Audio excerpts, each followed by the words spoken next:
Hey everybody, welcome to the live stream today. Today we have a intel brief that I've prepared for you. It's a senior leader level brief, and this will be walking you through exactly what's going on in the Strait of Hormuz. Obviously, a lot of wild things happening. We've just had 3 ships go under attack in the strait itself. The U.S. has responded decisively. F-35's just yesterday struck ports, multiple ports in the Strait of Hormuz. Things are firing up. President Trump calls it a love tap. What does this all mean? What does it mean? Well, that's what we're going to be diving into today. That's the whole reason that we're here, is to figure this out. And this is a senior leader level brief that I'm bringing to all of you exclusively because you're here on the live stream or you're on Apple Podcasts or Spotify. Really grateful that everybody's here, but like every good fighter pilot brief starts out, we'll do a classification and the sources. So the classification of this brief is unclassified. It's for leadership use only, but it is for a broad-based understanding of the actual conflict itself. So wherever you're at, wherever you are, whatever understanding you have of the Strait of Hormuz in Iran brief, this will hopefully help elevate your understanding. I mean, it does for me too. I'm learning with you guys as well. Preparing these briefings is one of the best things I can do to learn about what's going on. The sources that we'll be covering today include CENTCOM, CBS News, Stars and Stripes, Fox News, Al Jazeera, also known as IRGC Zero, Washington Examiner, and a few others that we'll cover as well. Quick executive summary for everybody. On May 7th, 2026, 3 U.S. Navy guided missile destroyers transiting the Strait of Hormuz came under direct and coordinated fire. This is not a small deal. Direct and coordinated fire, multi-vector Iranian attack involving ballistic missiles, anti-ship cruise missiles, and small fast attack craft. All 3 warships, again, successfully defeated every inbound threat. And that's what I want you guys to hone in on right there. These Navy destroyers, the professionalism of these mariners at sea, defeating every single threat, can't be understated. I mean, this is just a wild situation being thrust right into the heart of what the IRGC is using. Their proxy tactics, their ship-based cruise missiles, which are more small, fast attack craft now based cruise missiles, their land-based cruise missiles, all the different assets they have that are going after the U.S. Navy. These 3 ships said, nah, yeah, you know what? We're going to go ahead and make our way through this. 0 U.S. assets were struck. And on that note, since now you guys have an overview of the actual breakdown of the SITREP, I'd like to go ahead and share with you a few other things. And that is going to center around the imagery and where this attack is actually taking place. So the full-blown attack itself is taking place right in this area that we know and love, called the Strait of Hormuz. The Strait of Hormuz, the most volatile shipping area and transit area in the entire world right now. So this is it. This is the global impacted area where everybody who gets energy from this has been impacted. This is Kargan. This is said to be one of the sites that was struck. So we'll be covering the different spots that were struck, Kargan being one of those, and basically what the attempt was here by the U.S. Navy to make their way through, what the whole goal was. But as you can see, Iran executing their proxy warfare and tactics on the Strait of Hormuz. That's their #1 objective, is to extort the world, use an extortion mindset and tactic to take out the world. So when the rest of the world is like, well, this is a quagmire, it's going nowhere. Well, it's like, well, Iran is extorting the entire world. So you just stand around and let them do that? Or do you walk in and say, no, you know what, Iran, your new daddy's in town, and your new daddy happens to be the U.S. Navy, the U.S. Air Force, the U.S. Marines are here to put you in your place. Also the U.S. Army coming in with their Apache attack helicopters doing work. I mean, can't be understated, this joint force coming together to make all of this happen. This is just exactly what they told you. This is the military that she told you not to worry about, is the U.S. military at this point, striking fear into the hearts of the IRGC. So ultimately, when we think about the mission itself. So here's what we'll talk about. And this just kind of gives us a brief overview here. So U.S. Central Command executed precision self-defense strikes against Iranian military facilities at Bandar Abbas, Kashm Island, and a naval facility in Manab, degrading the command launch and surveillance infrastructure, responsible for the attacks. That's the big thing. Taking down the command and defense infrastructure is exactly what this is likely focused on. So some people have said, oh, these are just retaliatory strikes for the strikes that were attempted on the carriers. Not so fast, my friend. I think there's a lot more going on here than what meets the eye. I think we've got a strategic strike happening at a lot of these ports, and we're going to talk about exactly why here in a second as we zoom in on the imagery and the different radar sites that Iran basically uses to hold the entire Strait of Hormuz hostage. So degrade the command and control, the launch systems, the surveillance infrastructure responsible for the attacks and continued attacks. The ceasefire declared on 7 April remains officially in effect. Yeah, ceasefire in effect, everybody. Meanwhile, Iran, we know, has launched ballistic missiles. They've especially launched at UAE. That's their big thing. That's their big chip on their shoulder, is launching at the United Arab Emirates. Now, that's officially in effect, though both Washington and Tehran are interpreting its boundaries in different ways. Iran's narrative is that its actions were defensive and is contradicted by CENTCOM, who confirmed that the sequence of events was Iran firing on the warships before any of these strikes happened. So the whole goal is to create a free right of transit through international waterways, which are not owned by Iran. And again, we'll just cover it one more time. When we think about this international waterway, it's kind of like Europe, the rest of the world, a lot of the corporate media, not all of the corporate media, but some of the corporate media in the US is kind of like, oh, Iran's just doing what they should to protect their sovereignty. No, incorrect. And I'll tell you guys exactly why. International waterways exist for a maximum of 13 miles off of your coast. So let's just do that right here. We'll give them 14. Let's see what the 14 looks like. This is what the 14 miles looks like, okay? And then Oman, owning this area here, would basically own these 13 to 14 miles. And then there's still a gap in the middle, which are internationally owned waterways. But again, Oman owns this chunk right here. Iran owns this chunk over here. The international community owns at least a couple miles right here in the middle where ships should be able to pass, freely transit, and not be extorted by the gangsters in Iran. Mafia boss gangsters is exactly what they are.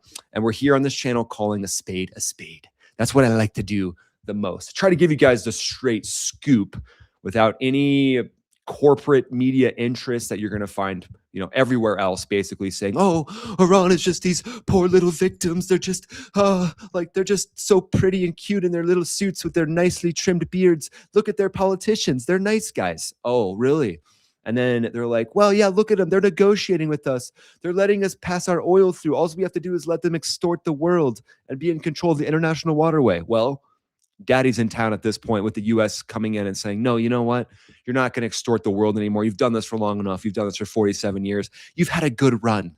You've had a good run, Mr. Ayatollah, Mr. Cardboard Cutout Ayatollah Kajabta Khamenei. It's like, no, you're not going to do this anymore. And it's nice to see. And I think we're all on the same page with this is an international waterway now, right? So Europe can say all they want. France supposedly sending some more ships. Yay, France. Woohoo. Yay. France, France, France, France, France, France. Everybody gets their little biscuits and espresso now. They get their little crumpets and strudels and wine. Like, how about France just creates a buffet line for the U.S. Navy? I think that would be the best move for France right now at this point. Hey, guys, welcome to the party. And they basically showed up because one of their container ships was hit. So, France, let's just go ahead and give you guys a little golf clap. If you guys could have the buffet line ready for the Marine Expeditionary Unit and the carrier strike groups in the region from the U.S., that'd be great. Can we go ahead and request some of those delicious croissants with chocolate kind of sprinkled on them? France, that would be great if you guys could go ahead and set that up. That would be the best thing you could do at this point to actually save some face and help out in a way that's actually meaningful. Get out of the way, create the buffet line, and let the U.S. Navy do its work. I mean, it is nice, and I'm kind of joking, but I'm kind of not. It is interesting to see them finally sending something there. But my big thing is, Europe needs the U.S. for NATO, right? Europe takes forever to get anything done militarily. They have to, oh, we got to do something militarily. Oh, okay. We got to activate 15 different reserve units. These people aren't really trained yet. So yeah, give us about 2.5 months and we'll consider doing something. And this doesn't even take into account the political climate of why they might not be taking action as well, which we know the UK is basically compromised by the Brent crude futures money that they're getting, with that office in London basically skimming a couple euros per barrel of oil going through the Strait of Hormuz. So of course they want it open. Of course they're not going to call out evil and hypocrisy. They're just going to be like, no, please just open the strait for us. Just open the strait so we can collect our money and keep our people happy and keep whatever political parties in office right now in office.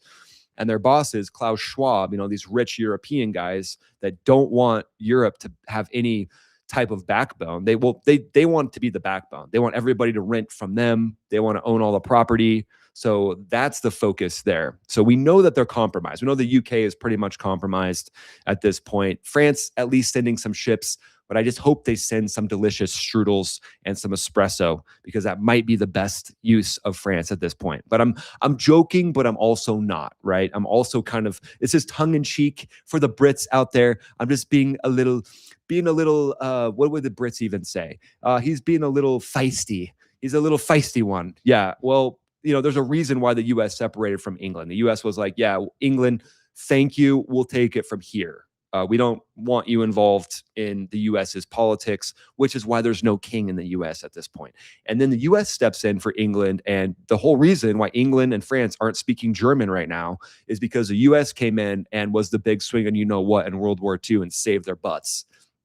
And so now Europe is like, oh, we might come and help. We don't know. We'll send a couple frigates through the Suez Canal. Well, great, guys. Thanks, France. It's day 65 of the conflict. We're trying to open the Strait of Hormuz versus gangsters who are an organized crime unit. And you guys are like, well, we gotta get some warships there. And then France is like, do we have warships still? They're like, yeah, but they're mothballed. We're gonna have to pull those out of storage and basically train people on how to use it, and then we'll get them there. So the thing I would say to anybody, the French people are amazing. The British people are amazing, but the leaders have totally lost their backbone, and they've honestly lost touch with actual threats around the world. They don't have the ability to actually protect themselves. This is why NATO needs the US. NATO has to have the US. If NATO wasn't there, if the US wasn't there, Russia could take France, they could take the UK, they could just keep taking all the different countries. France isn't going to be able to stand up and help Ukraine on its own. UK is not going to be able to stand up and help Ukraine on its own. They're basically sitting ducks to Russia. So the message that I would say to the leadership, I'm sure Pierre Starmer and Macron are watching my channel. I'm sure they are. I would say, guys, you messed up. You didn't help your friend. Your friend got in a fight. They needed some help from you, and you didn't come in and help. But there's still a chance to save face if you guys actually come through and help with this whole Strait of Hormuz mission, which looks highly unlikely that they'll actually do anything. But the fact that France did send some ships, it's like, okay, great. Thanks, guys. It is nice. It is nice. All jokes aside, it's nice to see at least some action happening, but it's probably too little too late. You didn't help your friend when they were in a bar fight. You're like, yeah, I see that you're about to get in a fight, but I'm going to go over here and pretend I'm ordering a drink just so that I don't get punched in the face, because my face is so pretty and beautiful. It's my moneymaker. France is like, this is our moneymaker here. We can't get punched in this. This is how we make our money. And this is what we present to the world. We're beautiful. And the French people are beautiful, by the way, but you can be beautiful and still have a backbone. Okay. I mean, look at Tom Cruise. He's a beautiful man. Tom Cruise is literally one of the most beautiful men. Okay. Sorry. I might go on a tangent about Tom. I don't want to get too wild here. I mean, the guy's in his late 50s, early 60s, and he's still crushing it, getting ready for his debut in Top Gun 3. I mean, what an ultimate hero of Hollywood, not an actual hero. All right, so we talked about the international waterway. We talked about how Iran is extorting the world and how Europe is kind of like, well, just let them extort us. It's fine. We just don't want conflict. Well, okay. So when a nuclear war kicks off, are you going to be like, Iran, please stop? And Iran's going to be like, shut up, you little French, what? speaking to the leadership, Iran's going to be like, yeah, Macron and Starmer, shut up. We're in charge now. We'll do whatever we want because we're gangsters. And also, you know, we've got proxy armies all around the world. We've got proxy armies in your country. So actually, France and Europe, you just do whatever I say. That's what would eventually happen without a backbone right now going up against the organized crime units of the IRGC. But when we talk about what the strikes were, so we've talked about this on the channel before, guys. Maybe the Department of War is watching the channel, but if it was up to me, I would decimate all these different radar sites all along these different islands. I mean, personally, I'll just throw this out there. I think the ceasefire happened a little bit too soon. I think ceasefire is fine, but you might as well have just kept bombing for 90 days. 90 days of boom, boom, boom, boom, boom. Crush IRGC headquarters, crush leadership, crush the radars. 90 days. I wouldn't have taken out the power plants. I would keep those up. I would keep the bridges up. I would crush every single radar site on the Strait of Hormuz. And I know they want them to have the ability to ship the oil because they want them to have an economy. But I would just say, crush all the radar sites like this right here. Let's just look at, like, this is Kashm Island comm site. So why do you guys think, interesting, just a random little comm site in the middle of nowhere? I wonder why this is here. Well, see how tall this tower is right here? Kashm Island has a great view down the Strait of Hormuz. Let's actually kind of see if we can, I'll kind of angle the camera here if we can just see what it looks like from the top. I'll see if we can get down low enough and look from the top of this comm site. I mean, this comm site hopefully has gone away.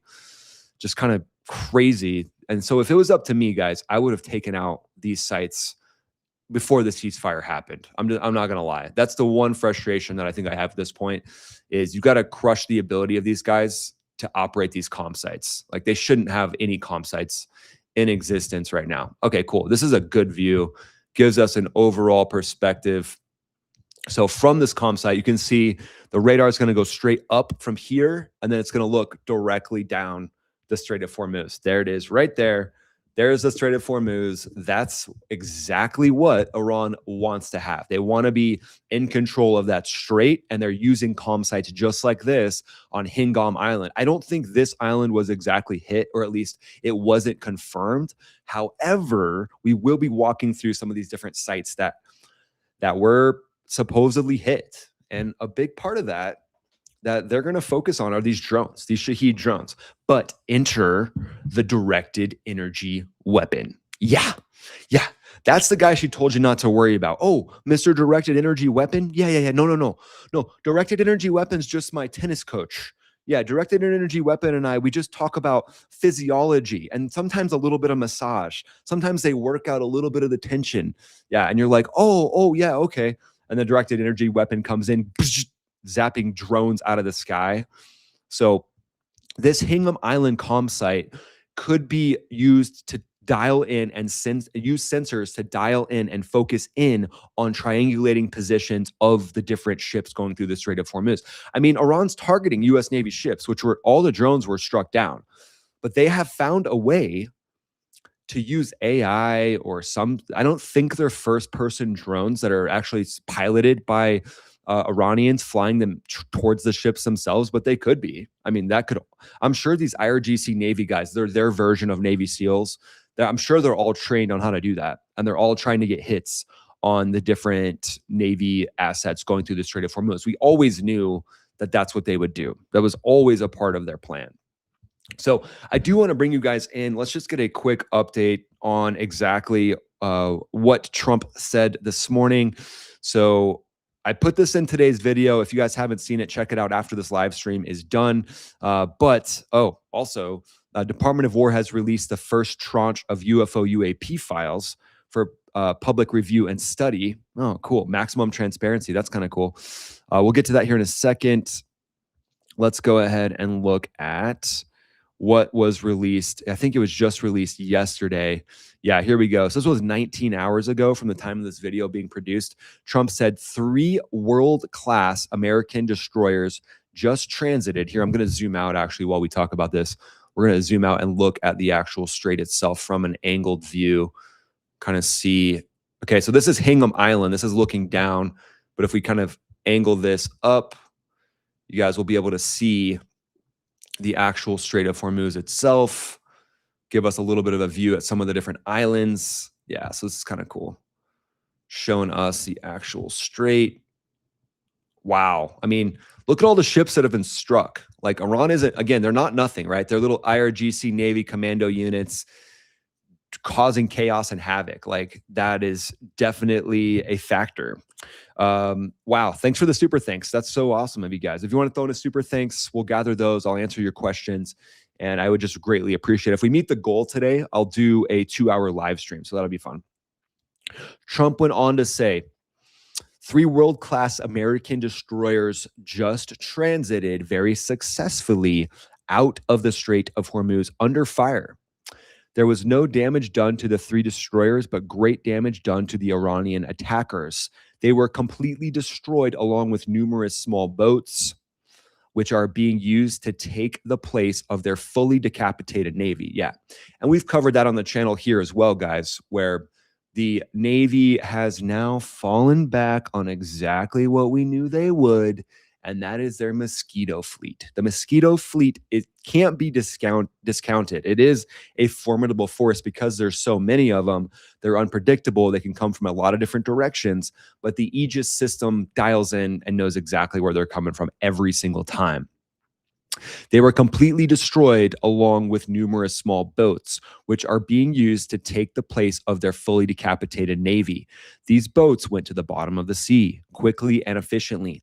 Missiles were shot at our destroyers. Okay, interesting. Okay, so that would be shore-based missiles, which we'll get to here in a second. Shore-based missiles, shore-based cruise missiles. We'll see if we can find any images of that as well. But then he goes on to say, these boats went to the bottom of the sea quickly and efficiently. Missiles were shot at our destroyers and were easily knocked down. Likewise, drones came and were incinerated while in the air. That's what we'll get to in a second too, the directed energy weapons. Wow. They dropped ever so beautifully down to the ocean, very much like a butterfly dropping to its grave.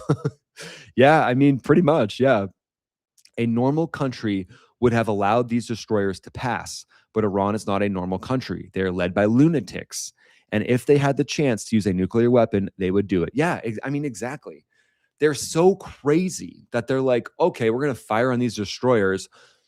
Hundreds of their own men are dying, obviously. These IRGC guys are getting completely obliterated, but their leaders are like, send more, send more. Because it's like in the movie 300, when the boss of all the Persian hordes is like, I will kill a million of my men to get my objective completed. And then the 300, the leader of the Spartans, said, I would sacrifice my own life to protect one of my men.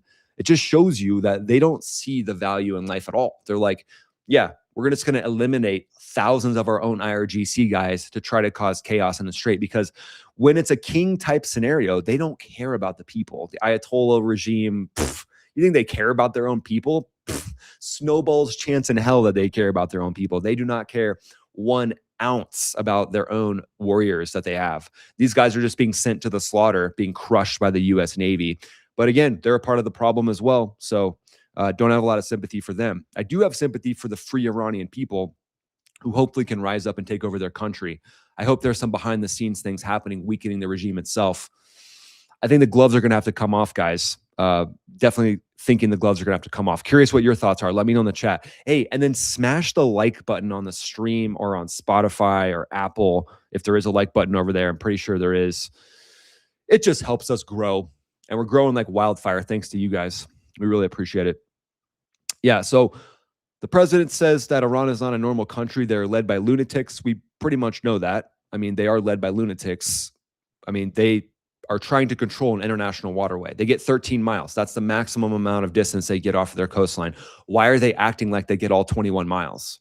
Like, it's just crazy. It just shows that the world has become complacent and no one is doing anything. So you're just standing around letting it happen. It's gross. They are led by lunatics, and if they had the chance to use a nuclear weapon, they would do it without question, but they'll never have that opportunity. Great, that's good. And just like we knocked them out again today, we'll knock them out a lot harder and a lot more violently in the future if they don't get their deals signed fast. So it's pretty funny, man. Iran is like, they're supposedly going to sign a deal. I don't know. I don't think their factions are able to actually talk to each other. They've got some people that are supposedly making a deal. But I don't think these people in the Strait of Hormuz, these are kind of the Wild West gangsters from the IRGC Navy. I don't think they actually they care what the politicians say. I don't think these IRGC gangsters give a crap about what the political suits who are just the puppets of the IRGC at this point, what they actually say. They don't care. You think they care about some suit that used to be the arm of the Ayatollah? Now the Ayatollahs are all in hiding. They don't want to come out of the woodwork or the cardboard work. So I don't think these IRGC gangsters are really going to listen to anything. He says they'll never get that opportunity. And just like we knocked them out again today, we'll knock them out a lot harder and a lot more violently in the future if they don't get their deal signed fast. Our 3 destroyers with their wonderful crews will now rejoin our naval blockade, which is truly a wall of steel. President Donald J. Trump. And we saw the F-18 just yesterday. I mean, just insane. The F-18 strafed the back of one of those oil tankers. I mean, guys, we got it blows my mind how epic that is. Like, I just want to be there in that F-18 cockpit and just like listen in on. I mean, it just gives me a little bit of FOMO. Just I wish I was up there in that wheel spinning around. And they call it the wheel. That's what you're up. And when you're flying around a boat or a troops in contact situation, you're up and around. And then you strike from the wheel, and the communication was probably like Hornet 1-2 in from the west, bearing 360, and then the JTAC, the sea controlling JTAC from a JTAC embedded with SEAL Team 6, a JTAC that's watching from a Predator feed, cleared hot. Hornet 1-2 cleared hot. Hornet 1-2, that's the response you give, and then you just put that beautiful pipper from your gun on the back of that boat, and then squeeze the trigger, burr. And then what does it feel like to go Bert? You guys know what it feels like to go Bert. Here's what it feels like. This is actually the feeling that you would get right here when you squeeze that trigger and you feel those high explosive incendiary rounds come off, and you're doing something to enforce this naval blockade. Hats off to that crew. I mean, hats off to that F-18 Hornet crew. Just amazing the work that they did to enforce a naval blockade. That's just amazing. Really proud of that crew. Absolutely. Good to see everybody in the chat. Good to see everybody. We know we got people on Apple Podcasts, Spotify at this point. We're doing the live streams on all of those at this point, but we will be launching an official Max Afterburner podcast that will, everywhere you find your podcast, you guys will find it there. CENTCOM confirmed that all 3 vessels involved were the Arleigh Burke-class guided missile destroyers, among the most capable surface combatants afloat in the world today. The USS Truxtun, that's DDG-103, USS Mason, DDG-87, and Rafael Peralta, DDG-115. Congrats to the crews for doing what they did today. Yesterday. That's just amazing. And now they're a part of the naval blockade. So it's not like they just go home now. Now they're a part of the blockade, which is massive. The ships were transiting eastbound through the Strait of Hormuz into the Gulf of Oman under the authority of international maritime law. And I like to talk in this voice because it makes me feel really cool. And when I'm talking about something this epic, I switch into this is like the DJ, the fighter pilot DJ voice. Actually, one of the main principles, and you guys have heard me say it before for fighter pilots, is don't suck, fly awesome, and sound cool on the radio. All those things. You got to sound cool on the radio. All 3 destroyers had previously engaged Iranian forces during Project Freedom operations earlier in the week. So there's a lot happening, guys. There's a lot going on, and we're getting kept relatively well informed. I'm doing my best to fill in the gaps for you, but this is a hot conflict, and make no mistake at this point. The Iranian attack. So here's how the 3 vessels were attacked, and we're going to bring air power in as well. Don't you worry. Iranian forces launched a coordinated barrage combining 3 simultaneous attack vectors, a deliberate escalation in tactical complexity compared to prior engagements. Ballistic and anti-ship cruise missiles fired from shore-based launch sites. Destructive drones described by Iran's IRGC Navy as carrying high explosive warheads. Yeah, so they're not nothing. I mean, high destructive drones described by Iran's IRGC Navy as carrying high explosive warheads. Wow. Okay, KP, just doing a super thanks. Happy Friday, little brother. New to this channel. I appreciate your frankness and keeping it real. Continue aiming high. We may be retired, but we never stop being part of the USAF. Hugs from a big sister in Florida. Aw, that's amazing. You're so cool. You're so awesome. Yeah. Brothers and sisters from the Air Force family, as you guys can see, it's just something that we'll never lose. We're always going to have that connection. So KP, you are amazing, and I greatly appreciate you being here. I mean, it's amazing having everybody here, but having veterans, especially USAF veterans, in the chat, it's just something special. So thank you so much. You are so kind. Very much appreciated.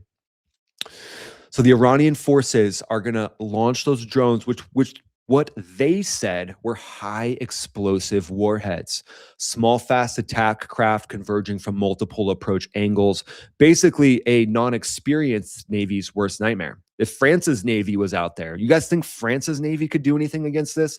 This is why likely the UK and France's Navy have not entered this fight at all. They're scared. They're afraid. Well, they have hidden interest or getting funding from the Brent crude futures contracts from London that we've covered before. They're compromised. But even besides that, you think they want to send their Navy out into this? Their Navy is not battle hardened, battle tested. Their Navy is a paper tiger. And that doesn't say anything bad about the people from the UK and France. I think the people from the UK and France are amazing, but their leadership has no backbone. Their leadership might as well be a little puppet that's trying to fight its way out of a paper bag. Like, it's not even going to be able to do that. A wet paper bag at that. Like, if we put Starmer inside of a wet paper bag, he'd be like, "Oh, sorry that we can't help because this is not our fight." Meanwhile, his bank account is like flooding with the Brent, his government's bank account is flooding with the Brent crude futures. And he's like, "Oh no, it's totally unrelated why we don't want to go into Iran." Yeah, totally unrelated. Yeah, okay. Yeah, I mean, and honestly, just a milquetoast guy that has no leadership, in my opinion. Like, doesn't motivate me, doesn't make me feel like he's in charge. He just seems like he's completely naive to the real world. And if we're being honest, I mean, I know the corporate media out there, some members of the corporate media are not going to like me saying this, but it's just me trying to keep it real. Okay. So they're not going to want to send their navies into this right here, what we're looking at, this Strait of Hormuz right now. And for those of you just listening in, we've got kind of a wide angle view of the Strait of Hormuz with Larak Island on the left. We've got Oman on the right. So CENTCOM characterized the attack as unprovoked when those ships made their way through. The coordinated simultaneous use of all three attack methods indicates a pre-planned operation rather than an opportunistic response. So the IRGC, as being as desperate as they are now focused. They're preparing these three different options from their different shore-based locations. And I'll go ahead and bring you guys in. And if you're listening, don't worry, I'll describe what we're seeing. But let's just go on to, for example, and again, it just makes me it kind of makes me a little bit frustrated every time I look at Oman, and Iran's got like all these bases, and Oman's like, yay, we just collect our oil royalties, yay, we're just rich Arab people that don't need to contribute anything to the security of the Strait of Hormuz, yay. Yay, we're Oman. It's like, Oman, get off your butts, come to the table with some sort of naval force projection. You guys have been sleeping. It's your fault. I mean, you guys should have been countering Iranian aggression in this area, in this waterway for the last 40 years plus. But instead, the U.S. is coming in to clean up the mess you made and all the other people who haven't pitched in to help secure the. I mean, look at this. If you guys are just watching, or sorry, if you're just listening, we're looking at a map and it shows Oman on the right side of the Strait of Hormuz, and it's barren territory. There's a couple ports over there, but there's literally strategic areas. They could build massive naval bases with their massive amount of oil revenue. And then you look on the left side of Iran, and they've just got military base, launch sites, drone locations, UAV comms, pilot buildings, launch vehicle, Kashm Island launch vehicle, radar sites. And it's like, oh, cool. You guys let an evil dictator build up a massive force while you guys just sat around fat, dumb, and happy collecting your oil revenue. Like, that's unsat. That's not cool. All right, so let's go ahead and bring us in to Kashm Island. So we looked at some of the radar sites, UAV comms buildings on Kashm Island. I want to take you guys here because this is a strategic IRGC and main naval base, and I believe this was just struck today.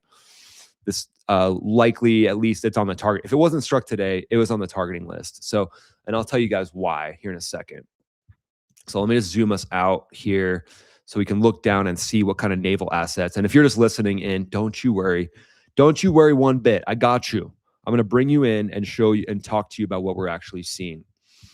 So We got some, I don't know what these little lanes are. I don't know if these are like ship traffic lanes or something like this, but we're looking at Kashm Island, which is a IRGC naval base. And we're looking at the strikes. So looks like Kashm Island, a U.S. kinetic strike. This one happened on April 2nd, is what this is saying. And then it looks like no civilians reported killed, no enemy reported killed either. But these Kashm Island strikes are focused on taking out the capability of the IRGC and bases and the Navy itself. So ultimately, when we look and see here, it's no surprise that this is an IRGC in Navy base. IRGC's probably commandos in this area as well. You know, their version of Navy SEALs operating here at Kashm Island, striking these. And the reason why these are getting struck is likely a lot of fast attack craft are housed in here. So you might as well, I mean, just obliterate. If it was me, I'd take Mr. B-52, a few B-52s, and just carpet bomb these entire areas right here. Carpet bomb right here, these entire areas of these. Carpet bomb means you're basically bombing with bombs that just, it's like a carpet rolling out because it's covering an entire swath of Earth. And when you have this many fast attack craft and all these boats, it's kind of your own, I'm just going to call a spade a spade. That's kind of your option. That's your option to do, is take them out, take them down, because they're just going to keep harassing these ships. So areas like this, take it down. Like, sorry, IRGC, you had your shot. You had your chance to come to the table. So that's just kind of one thing I would think of. I wanted to bring you guys in. We're looking at an IRGC Navy base on Kashm Island. Kashm Island, one of the main spots likely where the IRGC Navy is launching these fast attack craft from, that are getting completely decimated, by the way, by the U.S. Navy. But it's a threat to shipping. Like, look at what they've done to these ships. They hit this CGM Everglade. They hit an India bulk carrier. And then here's where the suspected Iranian minefield is. So they've extorted the whole world. So we just sit around and say, oh, yeah, okay, they can just extort us. Yay. As long as we get money from them. Yay. It's all about money. This is what Europe and, you know, the rest of the world has basically allowed to happen. And U.S. administrations before. Like, let's just call a spade a spade. How many U.S. administrations before just threw money at the problem? Yay, we'll just give money to gangsters. We'll just pay off the IRGC. I'm sure it'll work out. Let's just send them pallets of cash. Yeah, and then they'll just come to the table and be a normal country. Yeah, they won't block an international waterway. Yay, we figured it out. It's all about money.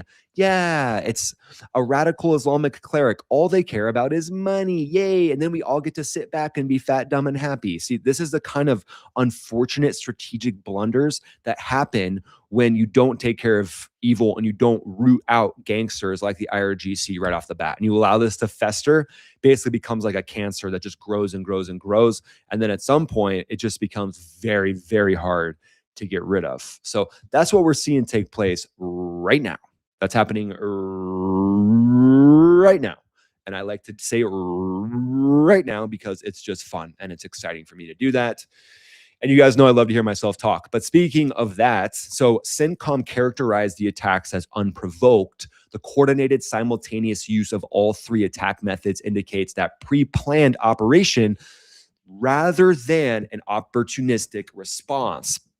And one of the big things that I like to think of, you know, it's not necessarily an opportunistic response when Iran has these three different options ready to go and available. That's not opportunistic. That's pre-planned. That is premeditated, my friend. And we all have seen this before from these lovely IRGC guys. I'm considering removing the IRGC from my Christmas list at this point because, you know, I've thought about inviting them to my Christmas party. But at this point, if they keep doing this, I'm going to remove them from my Christmas list. But the coordinated simultaneous use of all three attack methods indicates a pre-planned operation rather than an opportunistic response, which I've said a couple times because I want to hammer home that it's an opportunistic response that would make us think that it was less coordinated. But this is what makes me think the IRGC Navy generals that are running the Strait of Hormuz are the ones that are actually in charge. And then check this out. Iranian state media later claimed that the action was retaliation for a U.S. strike on an Iranian oil tanker near Jask. That's the one that we shot the tail off. We shot the rudder off of with the with the F-18. I'm pretty sure Iran was like, oh, this is definitely going to be in Top Gun 3, and this is really cool, but we have to respond somehow. So here's our response. The sequencing of fire, who fired first, remains contested, with CENTCOM's public account consistent with the Iranian attack preceding or coinciding with U.S. enforcement actions under the ongoing port blockade. So just something to think about. U.S. defensive performance. This is where we're going to get into some high energy laser stuff. When a F-18 shooting the rudder off of a ship isn't enough, let's talk high energy lasers. Every inbound threat was defeated. No U.S. vessel sustained damage. President Trump described the outcome on Truth Social with characteristic directness that we all have seen recently, stating that missiles were easily knocked down, but the drones were incinerated while in the air. CENTCOM's official statement confirmed that forces eliminated inbound threats. They didn't give it an exact reason, but then President Trump posted a zap message that basically shows us, check this out, shows us that there is a lot going on behind the scenes. And he actually said, bing, bing, gone. Bing, bing, gone. Okay, and it shows a directed energy weapon firing, boof, striking out the drones from the sky. The Navy's, okay, now let's talk about some of the Navy weapons. Titan, thank you. Same, right back at you, my friend. Navy's laser weapons, so DEWs. This is going to get very acronym heavy. So I want you all to just strap in for some beautiful acronyms. If you haven't had your daily dose of acronyms, you're about to get them right now. Directed energy weapons, DEWs, such as the Navy's Laser Weapon System Demonstrator, or the High Energy Laser with Integrated Optical Dazzler and Surveillance. So the Helios is what that one is. Likely these were employed. The destroyers carry conventional CIWS, which are those radar-guided machine guns that go, or they go brrr, but it's from a ship. Those are also called the phalanx system. They also have, we know they have rockets and stuff, but at the end of the day, those phalanx are kind of the last little vestige of, okay, these boats are getting close, a little too close for comfort. We're not going to allow this to happen. Activate the phalanx gun. Prior to that, a little further out, directed energy weapon would be your smartest go-to, your smartest bet. And that is the high energy. This acronym just makes me happy. If this acronym doesn't make you guys happy, I don't know how to help you with acronyms, okay? You come to me for your daily dose of acronyms and you're about to get them. The high energy laser with integrated optical dazzler and surveillance was employed. The big focus there is these things have a couple different capabilities, okay? So and I just want to say this also, any DEW employment in this engagement has not been confirmed. DEW is directed energy weapon. Hasn't been confirmed. I'm just going off of President Trump's Truth Social post, okay? So it's not fact. I got to say that. I want to give you guys facts. This is not fact until it's publicly confirmed by CENTCOM. So one of the key facts, though, CENTCOM confirmed 0 damage to all 3 U.S. destroyers. Iran's Kashm Al-Aniba HQ claimed significant damage to U.S. ships, a claim directly contradicted by CENTCOM, and all independent reporting has basically said, no, Iran, nice try. We know you're trying to lie to us again. Nice try. No. Strike package overview with those high energy directed energy weapons. Following the Iranian attack on the 3 destroyers, CENTCOM executed self-defense strikes against the Iranian military infrastructure responsible. Enter likely, again, not confirmed, the F-35, advanced drones, RQ-4s, passing information to the F-35, MQ-9s, all kinds of different assets. The target set was specifically designed to degrade the operational architecture behind the attack, not merely to respond in kind. And this is what I was hinting at on today's video release this morning, is this wasn't just meant to be like oh, you tried to strike our destroyers, we're going to strike some areas for you now. No. These are now getting tactical and strategic on the Strait of Hormuz itself, which again, I think should have happened before the ceasefire ended. Before the ceasefire ended, we should have rolled in and struck down all of their IRGC Navy bases, all their radar systems, everything they have to focus on the Strait of Hormuz. That's what I would have done if I was president. If you guys want to vote for me for president, let me know in the comments. I'll do my best. All right, Bandar Abbas, confirmed strike location. Let's go ahead and move into that. Okay, so this is one of the confirmed strike locations. I'm going to pull you guys in. And don't worry if you're listening on Apple Podcasts or Spotify. you know I will be descriptive. So Bandar Abbas is a port that is in the northern part of the Strait of Hormuz. They've also got a hovercraft base there, which we'll take a peek at that as well. So this is the main base. So the main base is on the right side of the image. There's a lot in the different docks there. There's submarines, there's fast attack craft, there's massive naval vessels, all of the above. But then check this out. Hovercraft base as well. So was the hovercraft base one of the ones that was struck? I mean, can we just save some of these hovercraft, please, and set up like a Vegas style ride where once we have the free people of Iran in charge of Iran, we can just roll in and drive hovercrafts in the Persian Gulf? Like, that would be amazing. But yeah, these are some massive hovercrafts. Look at the size of this one. These are some little like middle grade hovercrafts, a little small for my taste. I prefer the big boy over here. I want this big hovercraft. This is where I step in and I say, okay, Iran, I'll come in and I'll be a consultant for you after the free Iranian people are in charge. All I request is one of the larger hovercraft. They're like, well, we'll give you 2 small ones. I'm like, no, a deal's a deal. You want me as a consultant for the free people of Iran after the Ayatollahs are gone? I want a large hovercraft. All of you in the chat, let me know, would you choose a large hovercraft or a small hovercraft? You better say large. That's all I got to say, okay? Bandar Abbas. Okay, this is Iran's premier naval port, and the reason why is pretty obvious. I mean, it's right there, right by the northern part, and this is what they've used for many of their attacks. They use fast attack craft up here. They're hiding them in little coves. Let's just go to some random. Okay, look at this. I mean, look at this. This is just, oh, this looks like a strike here, actually. Oh, interesting. Doesn't that look like a missile hit right there? Something. So the imagery could be updated. I'm not sure, but hopefully it gets updated soon. I wish there's probably a pause on updating a lot of this, to be honest. Oh, look at this. Oh, wow. Look at these drones. Whoa, dudes. So I think that's called a Shahed 136 or 139, actually. Yeah. So the Shahed 136 would be the smaller ones that kind of look like a Dorito. This is likely a Shahed 139. But you can just see them sitting right there. I mean, they're just basically just hanging it all out there. They're like, we don't care. Just hanging it all out there. Fast attack craft right here. Multiple fast attack craft. You can see small fast attack boats here. The drones. Oh, wow. I mean, just insane the amount of, hubris to just put their drones right here. And they're also attaching a lot of these drones to these bigger. This is a Soleimani class ship that we know has been destroyed. They don't have that anymore.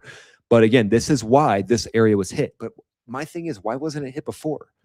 Hit these dudes before, so they can't operate out of these Navy bases. Like, is it just me, or should these target and strike packages have been executed well before the ceasefire took place? But again, this is their premier naval port and the headquarters of the IRGC Navy's Southern Fleet. Bandar Abbas sits at the northern choke point of the Strait of Hormuz and serves as the primary logistics and command hub for Iranian naval operations in the Persian Gulf. Struck targets. Here's what's been confirmed so far. Struck targets included missile, drone launch sites, command and control facilities, ISR, intelligence, surveillance, and reconnaissance nodes.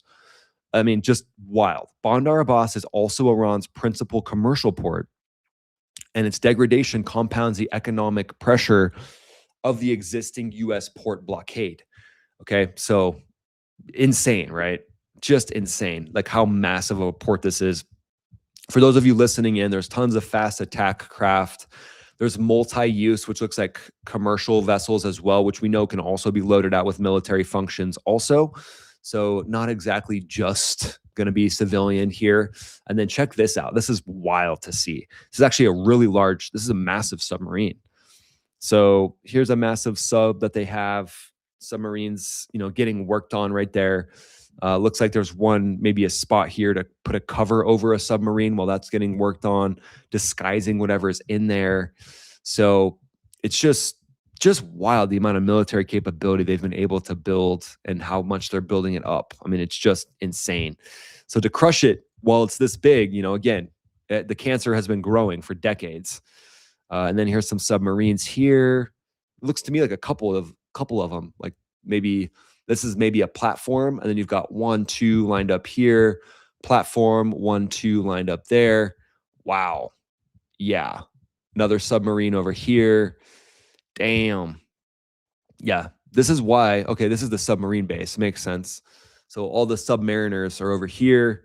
Oh, well, not anymore because these subs have been crushed. But look how big this warship is. Wow, that's one of their major. Wow, that's a major size ship right there. Dang, man. These all getting crushed definitely degrades Iran's ability to do anything in the Strait of Hormuz, but their fast attack craft are now taking over. And this is this kind of southern end. We see multiple fast attack boats. Likely, this is the size of what has been going after the U.S. Navy assets. So pretty wild. Yeah, I mean, if it was me, I would have struck a lot of these different assets prior to the ceasefire happening, maybe continue the conflict for another 20 to 30 days to just fully crush all of the fast attack craft, or at least as many of the fast attack craft as I possibly could, and all the radar sites that are watching the Strait of Hormuz. But I think the administration wanted to make a deal. You know, the administration doesn't want an endless war. They want this to end. They want to get Iran to the table. And they're shown that over and over and over again. They didn't have to stop, by the way. They didn't have to pause. But there is the War Powers Act that they, you know, since the ceasefire is still in effect, that technically is still a part of, you know, they still have the ability to kick this thing back off. So make no doubts, this could kick back off way hotter than what it is right now. Do you guys think it will? Let me know what you think. Hit the like button on the stream, please, wherever you're at, whether you're on YouTube, whether you're on Apple Podcasts, if Apple has one, and then Spotify. Just hit the thumbs up just because it feels good. It just, every time you go and you smash that little thing, it just should give you a little tingle in places you didn't know you could have a tingle. Or is that just me? Is that just me? Every time I see the like button go up, I just get these tingles in places I didn't know I could feel tingles. But anyway, maybe it's just me. All right, I want to look up Manab Naval Facility. Let's see if we can find Manab Naval Facility. Manab Naval Facility in Iran. Let's see. I know Manab is kind of an inland place, but Manab is more of an inland location. So Manab, Iran. Let's look at another one. We won't. Yeah, here we go. Kashm Al-Nayaba. So this is a central headquarters base. Let's check that out. Central headquarters base is said to have been hit. Again, it's kind of like the gloves are coming off. They're like, okay, Iran, you're not going to really come to the table at all, so we're going to go ahead and strike. Oh, nice. This is on one of the islands. So let's see here. When we zoom out, is this Kashm? Let's see what it looks like. Yeah. Kashm Island, Katab Al-Anabiya. So it's another place. Here, let's look at the ports here. So there's an oil port here, but we know that all these can be used for nefarious reasons. Oh yeah, you can see this little boat here. So it's an oil port. That's their main focus, but that looks like a smaller boat there. They could always put fast attack craft in these areas for sure. And then, oh, little quick shout out to the members of the Max Afterburner team. Derek for doing the imagery, really appreciate you. And then Max Afterburner, Diamond for being the moderator. Thank you so much. Appreciate that. Kashm Al-Nayaba Cultural Center. That's that one right there. And then let's see. You can see all around the country. We talked about this IRGC and naval base. But at the same time, why would they be targeting Kashm? And also targeting Kashm Al-Nayaba? Why would the headquarters be being targeted? Well, I'm so glad you asked. So Iran's Joint Military Command issued multiple statements. Across every statement, 3 rhetorical pillars are consistent. Here's what they're doing. Okay. They're reframing Iranian aggression as self-defense. Yep. Self-defense. We fired upon your carriers out of self-defense. It's an international waterway. Iran's like, no, it's not an international waterway. We're in control of it. Oh, that's extortion. Oh, no, it's not extortion. It's self-defense. So that's what they always do. Reframe Iranian aggression as self-defense. They claim U.S. violations of the ceasefire. It's another thing they do, even though they fired at UAE. Oh, U.S. violated the ceasefire. Oh, really? Who's firing at UAE? Threaten, and they also, the third thing is they threaten escalatory responses while avoiding specifics. We'll really hurt you next time. We'll really get you next time, guys. Again, it's the mafia. It's exactly what they do. They accuse the U.S. of targeting an Iranian oil tanker near Jasked. Well, yeah, we know that. The F-18 strafed its rudder. So, yeah, we basically created a scene for Top Gun 3. So you're welcome, Iran. Framing Iran's multi-vector missile drone boat attack as a response rather than an unprovoked assault. They called the U.S. military the American aggressor. the bandit army in a formal statement carried by state media. It's so funny. I love it. It's like the kettle calling the pot black on a whole new level. They're like, wait, Europe, France, they would never act like, yeah, Europe and France would never be this type of a military force against us. They would just line up in rows like they did during the Revolutionary War and let us shoot at them with our proxy tactics. And that's what we want. We would prefer that. So if you could act like the UK in the Revolutionary War and just line up in columns and rows, and you guys just act like a normal military, we'll act like a proxy force with a basically a mafia style proxy war, that would be great for us. Okay. And then the UK is like, sure, no problem. We'll either not send anything, or we'll act like we did during the Revolutionary War, Iran, and let you just shoot at us and kill us as long as we get our Brent oil futures crudes to flow to us. So again, it's so funny that Iran is like, why is the US military actually being effective against us and not acting like France or the UK would? Well, you know why? Because the US is the best fighting force in the world, and we're entrepreneurs and we're adaptable. That's why. Yeah. Yeah, sorry, IRGC. We're at an hour? Oh, okay, cool. Do I have what? Oh, the document. We have questions to answer. Okay. Producer just came in and basically said, well, I was in a very intense moment talking about the UK and how Iran is like, why is the American military not just lining up in rows like the Revolutionary War? Why are they being effective against us? They should be acting like a force that can't actually fight against us. Yeah, so anyway. Oh, you've been listening? Okay. Well, Diamond's been listening, but I'm going to get to the document here in a second. I just have a little more of my soapbox to get to. Do you guys want more soapbox? Here, let's ask the people. Do you guys want more soapbox, or let me know if you want more soapbox from Max, or if you want me to go to the document and be prim and proper document, like the UK. Like, all right, I know I do need to pull up that document though, because you guys have been giving me your super thankses and you're asking questions, and I want to answer your questions. I do want to get to that, so I will be pulling that up, and we do have to get going because we got a few minutes left on the stream. But as you can see, Iran is getting pissed. They're like, why is the US fighting us so effectively? Why are they striking down all? They shouldn't be able to do that. They should be sitting duck boats like France would be. Yeah, it's like, sorry, Iran, you're going up against the world's best fighting force with the US Navy, the US Air Force, and now the US Army involved as well with the AH-64 Apaches. So yeah, good luck. Okay, member questions and comments from the super thanks is Nigel Farage is the new daddy in the UK. Oh, okay, interesting. Did he just take Pierce Starmer's position? I don't know. I need to look that up. I'll look that up right after this. Misty says, it's good to hear from somebody live and knowledgeable and not AI. Thank you, Max, for everything you do. Yeah, Misty, thank you so much. I appreciate that. I'm doing what I can to fight against AI. Texas Aviator says, absolutely, Max AB for president. All right, we'll work on that. I'm sure that'll happen someday. I'll make sure I work on that. Texas Aviator says, America, and gives me the strength sign. Here, I'll give you one back, my friend. He gives me the bicep emojis, which you guys know I love. If you're going to send me an emoji, please send the biceps emoji. Makes me feel like I need to get in the gym as well, which I greatly appreciate. Okay, I think Diamond will be happy now. I think I covered all this. And then she's got this section of the document that says, do not say these things. Do not say these things. So very interesting there. Guys, I've loved covering this with you. I just have a few more things. So Iran also said this. They warned Texas Aviator, you're the man. Knowledgeable and humor on the war is unmatched. Appreciate the team's hard work. Thank you, Texas Aviator. Appreciate that.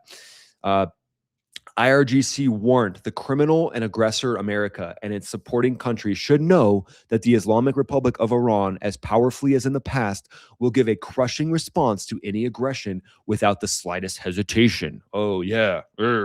Angry. They accused unnamed regional countries of participating in the U.S. strikes, an apparent reference to Saudi Arabia and Kuwait, whose airspace access was restored on May 7th. Man, these gangsters are just trying to pressure and intimidate everybody. The IRGC Navy separately confirmed that Iranian forces employed various types of ballistic and anti-ship cruise missiles and destructive drones with high explosive warheads in the engagement, a rare admission of the full scope of the weapons packaged use, underscoring the premeditated and coordinated nature of the attack. And then, as you can imagine, no direct statements from the Supreme Leader Majid Khamenei, basically keeping him in hiding, fully keeping him in hiding. So Iran's claims of striking U.S. warships completely and fully debunked. Yeah, no, Iran, better luck next time. You didn't strike anything, and the rhetoric is at level 11. But the thing I want to highlight to you guys is how they are calling the U.S. military a bandit army. Yeah, you're a bandit army. Oh my gosh, these guys are bandit armies. Oh, is that because the U.S. military slayed 200 of your high-level commandos to get the weapons systems officer out? Or is it because they're crushing dozens of your small, fast attack boats and you have no ability to strike these U.S. Navy warships? Which one is it, Iran? So what do you guys think? Do you think we'll get to a deal? Let me know in the comments right now. Thank you, Max for President. You got it. We'll work on that. That'll be, what I don't know, 2038. Probably. Give me some time to hang out with you on YouTube for a few more years, and then we'll do President. No problem. We'll take care of that. But I really appreciate you guys. Seriously, thanks so much for being here. Big shout out to my team, to Derek and Diamond for helping with all this stuff. Hope you guys enjoyed the stream. If you would, go ahead and just hit the like button on the stream. It doesn't take much, and it makes you feel tingles in parts of your body that you didn't even know you had. Or at least that's me. When I see the like button go up, I get tingles in weird places. That's all I'm saying. Julie, you're so kind. She says, after Iran, will we be able to resupply quickly if China makes a hostile move on Taiwan soon?